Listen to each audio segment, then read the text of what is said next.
We're looking at the Greenhills Shopping Center as it appeared when it first opened in 1938. Looks like a mother and a daughter shopping here. This was a historic neighborhood that was created by Eleanor Roosevelt, this little Greenways program. This was one of 12 communities in the United States that was featured.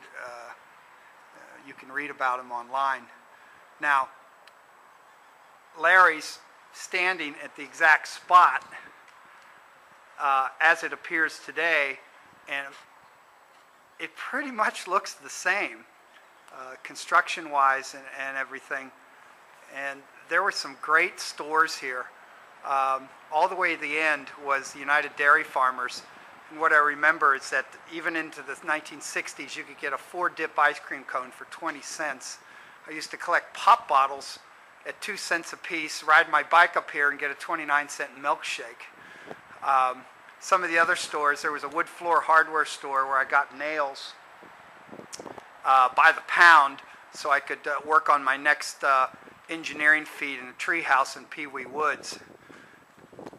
Going down the other way, you had the Greenhills Variety Store toward the end. And what was that expression, Larry, if you didn't have it? It'll be in next Tuesday. Gil was notorious for that. One of the things he had on his sign that it took me years to figure out what the word meant was notions. I had no idea what the word notions meant, because it was a sewing thing. Something that he had in his store that I wanted so bad was a Beatles lunchbox. I remember he had it on display. It was probably $2.95, which the only way I had income was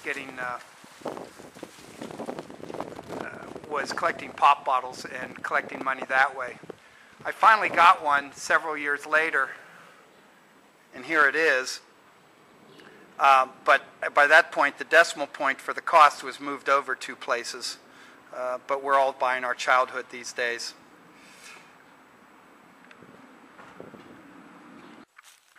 If you lived in the C section of Forest Park and you wanted to ride your bike over to Beechwood Elementary School, you took a road that isn't there anymore out of Forest Park, and it came up and crossed over Lakeshore Drive here, and you made your way up this path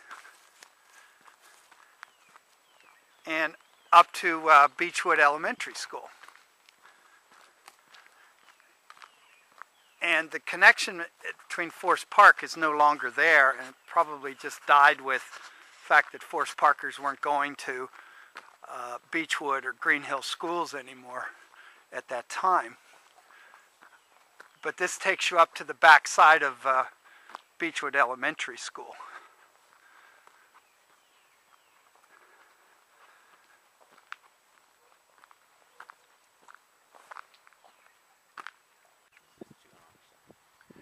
I'm on Colbert Circle. Something unique about Forest Park, and I think it is today is a metaphor or something for what this neighborhood meant to people. The builders were smart enough to tie the streets together with crosswalks, which I've never seen in any other community like this. And it made it very easy for you to get to know your neighbors. This was the Bay's house. To my right was the Wilson's house. They had about 6 kids, and I think I spent all my summer up at the Wilson's house doing things. But you know, we did a lot of things on the crosswalks. The crosswalk might have been the boundary for our football games. It might have been the end zone line. Something I remember doing with my 20-inch bike was that I would push it down this hill by itself and just see how far it would go. And when I think back on that, how lucky was I that the bike didn't go across the street right at the exact moment that a car was coming the other way. That never happened, but I also never thought about the ramifications of that happening when I did it. This is the Kelsey's house. This was the Jarrett's house. This is the Clinton's house. I believe Mrs. Clinton still lives there. Over there is the Fielder's house. To the left is my house that we moved away from a little over 40 years ago. And I'm happy to say that it still looks the same, and it even has the same color scheme. All the trees grew up to the point that they got so big that they finally cut them down. This crosswalk always seemed a lot longer to me when I was young, but it connected 3 streets. Big part of my early childhood took place right here. You can see 2 little water pipes. One went back to God knows where. We always thought there was a big drop-off way down the way, so we didn't want to crawl too deep on it. This one just kind of went right through, but you know, when you were 3 and 4 and 5 years old, it seemed a lot larger. In fact, you could stand straight up in that pipe and walk through it without bending over. But this creek in the spring and the summer was just loaded with tadpoles and crawdads, and it was just a fun thing to do, to collect them.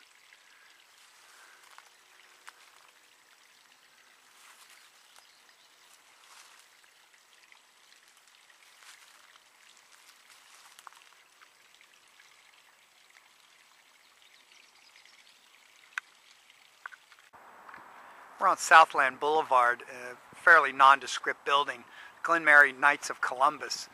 But in the late 60s, Forest Parkers would know this as the location of our first interesting place to go in the evening, called the Cellar. In order to get into the Cellar, you had to buy a key. I think it cost $1. If anybody has their Cellar key, that'd be quite collectible. Put it up on eBay and I'll buy it.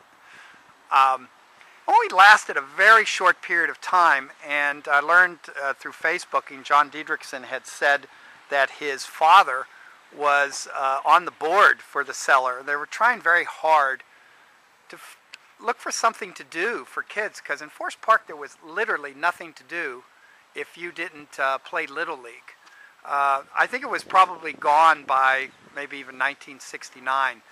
Larry will pick up and tell us what became of it after the Cellar went down. Well, for one thing, this was the genesis of the Young People's Theater, which was Greenhills and Forest Park kids, headed up by student Tom Humphrey, the late, great Tom Humphrey. And one of the grand old men, a guy by the name of Ray Citizen, made this happen for these young people, thought this was a viable enterprise, and that became an important part of adolescence, this Young People's Theater, for, I don't know, 50, 60, 70 kids, and that would be the summer activity, and that started here. How long was that open, Larry? Oh, here I think just a couple, 3 summers, then it moved over to Greenhills High School. But yeah, it was important because it was something for young Forest Park residents, teenagers, to do with their lives, and it really set the direction of their lives for several of those people. Yep. All right. Picture summer 1968. I'm playing on what was a great Little League team, the Reds. That's an original name. We're at Fresno Fields. They're called something else now. I think it's Joseph Cantor Park. But on this particular day, Lenny Dunham was pitching for the other team, and we just had a powerhouse of a team. I think collectively we had more home runs than all the other teams combined. Mike Turner was pitching for us. He was amazing. I think he threw 3 no-hitters that year. But Lenny had bragged to us about how his team was going to beat us. Joe Kinzer stepped up to this plate and just crushed a home run off of him. And then I was up after him, and I did the very same thing he did. Lenny was so upset, he threw his glove down right on the mound, and I think he started crying, and they had to remove him from pitching for that game.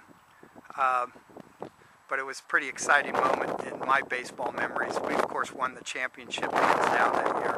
I still have the little trophy. Corona Road coming down the way. Donovan's house, Snyder's and Smith's house. Jarrett's house.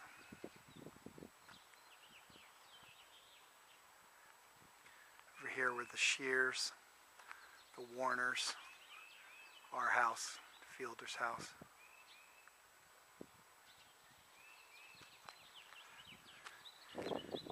Larry's standing in front of his house, which we read was just recently sold.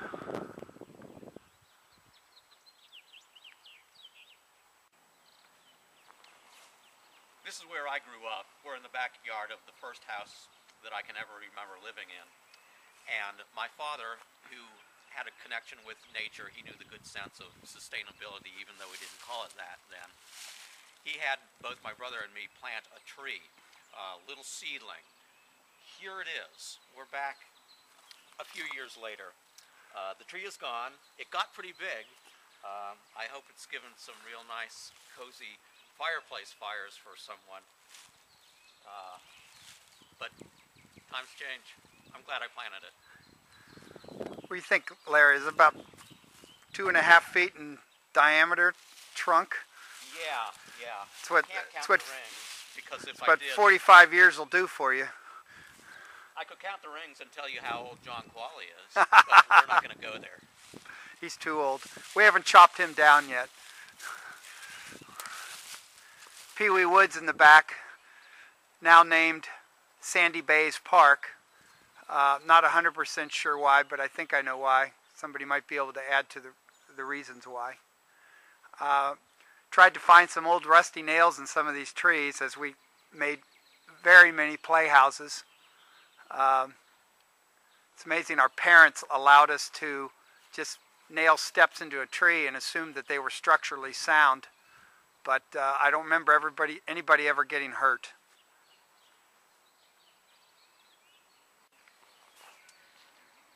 This is where I got married. It was almost 26 years ago now, but my parents kind of improved the garden and made a new deck. We had a bit of trellis work, lots of flowers, and it's a little hard to imagine now, but yeah, I said I do right about here. No regrets.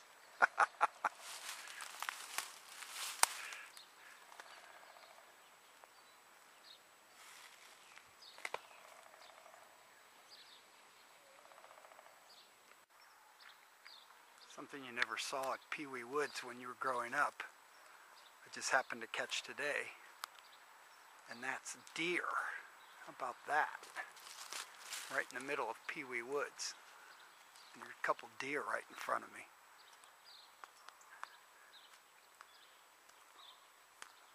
They'll probably run away before I can get close to them. Maybe if I come around this side.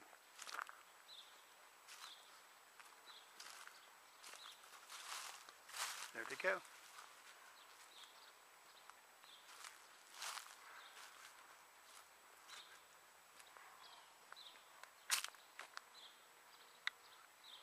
That's pretty amazing, isn't it?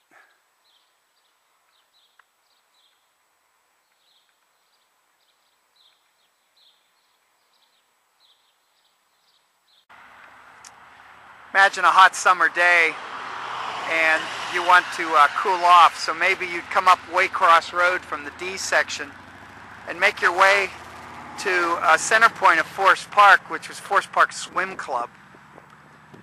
You might even gone down these steps to get to the pool.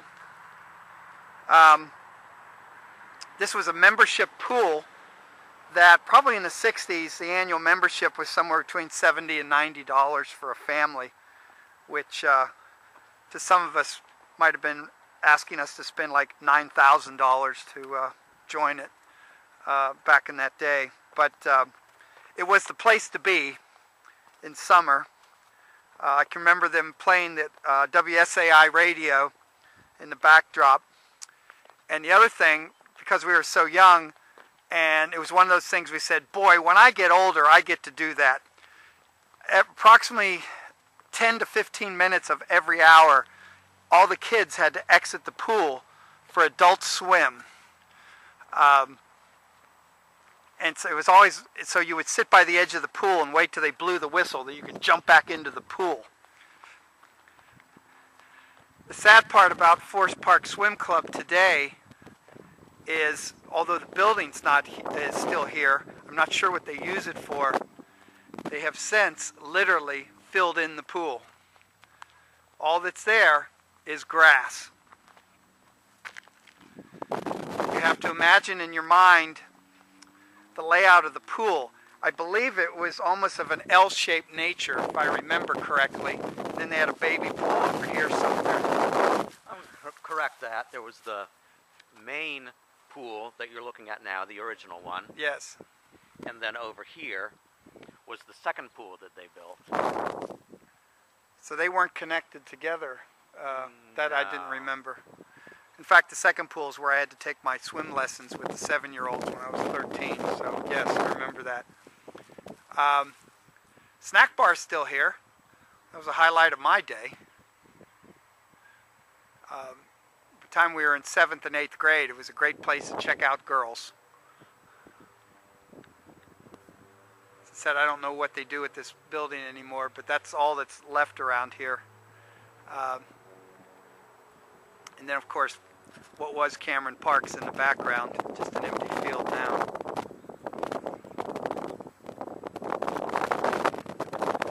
You lived here a long time ago. You remembered where this building was at the top of the hill. They actually had a trampoline park. Ground level trampolines. Didn't last very long. It certainly wouldn't last at all in this day and age.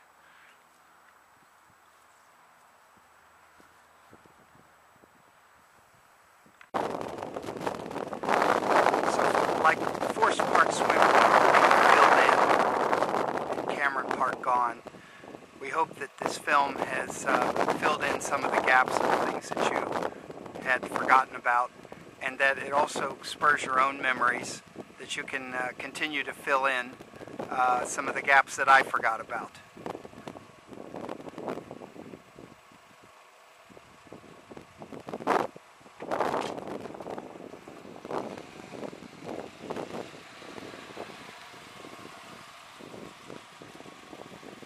More famous poet than I once said, "There are places I remember all my life, though some have changed, some forever, not for better, some have gone and some remain.